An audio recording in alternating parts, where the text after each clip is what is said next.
If you want to change the world, start off by making your bed. If you make your bed every morning, you will have accomplished the first task of the day. It will give you a small sense of pride, and it will encourage you to do another task, and another, and another. And by the end of the day, that one task completed will have turned into many tasks completed.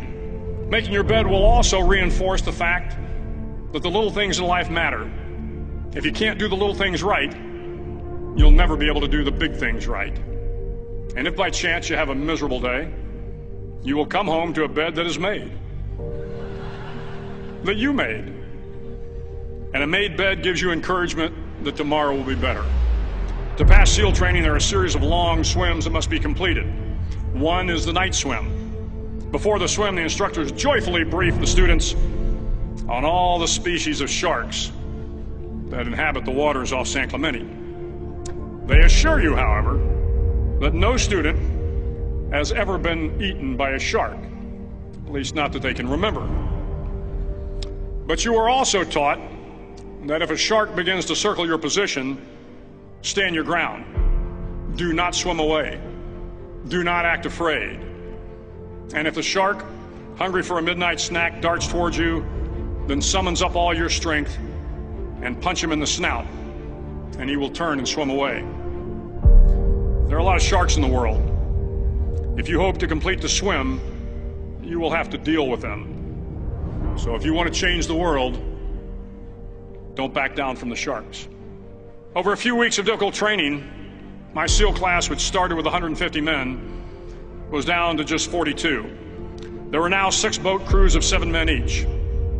I was in the boat with the tall guys, but the best boat crew we had was made up of the little guys, the Munchkin crew, we called them. No one was over 5'5". The Munchkin boat crew had 1 American Indian, 1 African American, 1 Polish American, 1 Greek American, 1 Italian American, and 2 tough kids from the Midwest. They out-paddled, outran, and outswam all the other boat crews. The big men in the other boat crews would always make good-natured fun of the tiny little flippers the Munchkins put on their tiny little feet prior to every swim. But somehow these little guys from every corner of the nation and the world always had the last laugh, swimming faster than everyone and reaching the shore long before the rest of us. SEAL training was a great equalizer. Nothing mattered but your will to succeed, not your color, not your ethnic background, not your education, not your social status. If you want to change the world, measure a person by the size of their heart, not by the size of their flippers. The 9th week of training is referred to as Hell Week. It is 6 days of no sleep, constant physical and mental harassment, and 1 special day at the Mud Flats. The Mud Flats are an area between San Diego and Tijuana where the water runs off and creates the Tijuana Sloughs, a swampy patch of terrain where the mud will engulf you. It is on Wednesday of Hell Week that you paddle down to the mud flats and spend the next 15 hours trying to survive the freezing cold, the howling wind, and the incessant pressure to quit from the instructors. As the sun began to set that Wednesday evening, my training class, having committed some egregious infraction to rules, was ordered into the mud. The mud consumed each man till there was nothing visible but our heads. The instructors told us we could leave the mud if only 5 men would quit. Only 5 men, just 5 men, and we could get out of the oppressive cold. Looking around the mud flat, it was apparent that some students were about to give up. It was still over 8 hours till the sun came up. 8 more hours of bone-chilling cold. The chattering teeth and the shivering moans of the trainees were so loud, it was hard to hear anything.